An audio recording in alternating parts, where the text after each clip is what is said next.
When you think of quintessentially English town names, there's a reasonable chance you might think of Chipping Norton, for instance. But did you know that there are 5 towns in England with the Chipping prefix? And what does the word even mean? Well, I could answer the second question with a single word, but the long answer is much more interesting. So allow me to take you on a virtual tour of the 5 Chippings of England and to explain the linguistic mystery therein. We start with the oldest town of the 5 by virtue of its late 12th century market charter from Henry II, Chipping Campden. At the time of the Domesday Survey of 1086, it was known as simply Camden, with a slight spelling variation. This name derives from Old English for enclosure in the valley. Now, when it comes to English place names, the majority owe their roots to the Anglo-Saxons.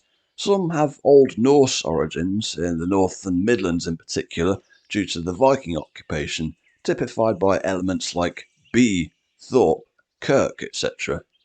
And a few towns even have Norman embellishments, such as Ashby de la Zouch and Chapel on the Frith. But for the most part, our town names reflect the language of English preceding the Norman conquest, which is to say, the Germanic language. But here's the crux of the matter.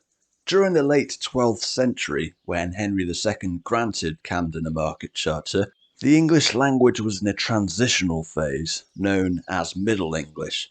In the period following the conquest of 1066, the nobility would speak a Norman dialect of Old French, while the peasants would continue to use predominantly Germanic words. That was until, gradually, the Norman elements percolated through the class system, though ultimately they only went so far, with estimates of around 30% of the words of the English of today being of French origin. This explains the large amount of synonyms in English, where one word is French and ultimately Latin in origin, and another is Germanic. For example, commence, begin, ascend, rise, assist, help, and market, shipping. Except the last one is the odd one out, as chipping, in the sense of market, has long since fallen out of everyday use, although its derived adjective of cheap still exists, which of course today means inexpensive, or that one drinking friend everyone seems to have who slinks off to the toilet whenever it's there round. So Camden, becoming Chipping Camden, helped to distinguish it by name from the neighbouring village of Broad Camden. But Chipping Camden is a linguistic vestige. How the word market superseded chipping is somewhat of a Middle English puzzle, but we do have 2 clues at our disposal: time and place. As far as place is concerned, well, it makes sense to turn our attention to a town just under 15 miles away to the southeast, and it just so happens to be the town teased in the intro, Chipping Norton. Throughout its Saxon and Norman history, this was a tiny village called Norton, whose name derives from Old English for north farm. North here means north of any notable settlement in an Anglo-Saxon context, quite possibly a royal territory focused around Shipton under Wychwood, though it's tricky to say for sure. In any case, a royal charter was granted to Norton in the early 13th century, and sometime later, though it's not clear when precisely, it became Chipping Norton, helping to distinguish it from the neighbouring village of Over Norton and slightly further afield, Hook Norton. But this market town has more than just a prefix in common with Chipping Camden, as both are located in the Cotswolds. This famous national landscape covers parts of 6 counties, although Gloucestershire seems to have claimed by far the largest slice, as it were. Sticking with the theme of etymology, the name Cotswolds is believed to derive from Old English for sheep enclosures in the hills, which does sum it up rather concisely. The area is renowned for its wool trade, particularly during the medieval era. The towns therein had thriving markets which helped generate a healthy income, which in turn was used to fund many of the fine buildings. That, plus a few local quarries yielding what we refer to as Cotswold stone, should help to explain the architecture you've been looking at so far. As for our third chipping town, you'll find it on the opposite end of the Cotswolds, though in this case just outside on its fringe. Chipping Sodbury. Once again, a piece of the town's past can be inferred from its name, with Sodbury deriving from Sopper's Fort.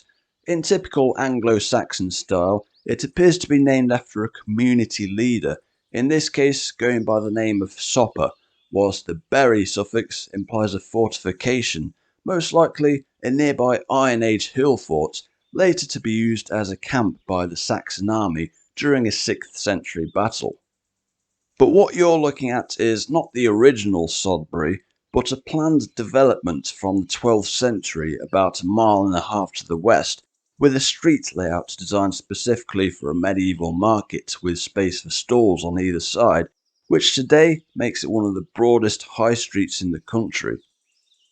A royal charter was duly granted in 1227, and this new town would become known as Chipping Sodbury, helping to distinguish it from the original settlement of Old Sodbury and also Little Sodbury, both to the east. So with our third chipping town, we already have a couple of potential patterns emerging. Firstly, market charters from the 12th and 13th centuries, and secondly, a shared geography to some degree, with no two towns more than around 50 miles from one another, and indeed a thriving wool trade in the medieval era. But if you were beginning to think the Cotswolds is the common denominator here, well, let me throw a spanner in the works, because it's time for a trip to Essex and the town of Chipping Ongar. The East Saxons, from whom the county of today is named after, formed a settlement here whose name, Ongar, is Old English for grassland or grazing land. Not the most exciting name, granted, however, it later became known as Castle Ongar in reference to the Norman Motte and Bailey castle that once stood here. The first reference to a market here appears to date back to 1287, and by the 1300s the chipping prefix had been added to the name. Once again, this helps to distinguish it from a neighbouring settlement, which in this case would be the village of High Ongar, situated a mile to the east. Chipping Ongar today is one bus ride, or heritage railway station ride, away from the London Underground by way of Epping. Even though both towns are in Essex, there is however one Chipping in London itself, and one that's also strongly associated with the London Underground as one of its terminus stations. I'm referring, of course, to High Barnet, otherwise known as Chipping Barnet. This is part of a comparatively tiny section of Greater London that once belonged to Hertfordshire, and one of the capital's most historic towns at that. The name Barnet is Old English for burning, implying that instead of chopping down the trees and making a clearing for their settlements, they just burnt them instead. In 1199, King John issued it a market charter, and not long afterwards the chipping prefix was added, thus distinguishing it from the neighbouring settlements of East Barnet and Friern Barnet. And of course, a battle took place here, or at least somewhere between here and Potter's Bar, in 1471, shortly before the Winter of Our Discontent referenced by Richard III in Shakespeare's play of the same name. But I digress. This foray into the far north of London may have brought us to our fifth and final chipping town of today. But wait, there's more, as there are two other towns that used to use this prefix, but no longer do. For our first, we head back to Essex, in a town now named after a crocus, Saffron Walden. To the Anglo-Saxon settlers, this was simply Walden, or Valley of the Britons, implying a continuation of a far older community still here. A market charter was granted way back in 1141, although it wasn't until 1328 that the first recorded use of the name Chipping Walden appears. By circa 1500, the saffron crocus had become big business here, to the extent that a formalised name change was authorised in a subsequent charter from 1514 by Henry VIII to Saffron Walden. And finally, we have High Wycombe in Buckinghamshire, a town which once bore the name Chipping Wickham. There's also the case of the village of Chipping Warden in the neighbouring county of Northamptonshire, whose rights to a weekly market were revoked after the bishops of Lincoln decided that it was drawing trade away from Banbury Market. So where does that leave us? Well, we have in fact 8 Chippings, past and present. The geographical connection is loose, but they all appear to be in the south, even if one is technically in the Midlands. Does this indicate a zone in which the Norman influence, with their fancy new dialect, was less influential? Well, let's see what happens when we look instead at places with market as a prefix. And there you have it, a clear shift northwards, with just one exception. Make of that what you will. So to our initial question, what is a chipping? Well, the basic answer is an obsolete word for market, but really it's much more than that. It is in fact an echo of how things once were in medieval England before the English language had become crystallised into its modern form.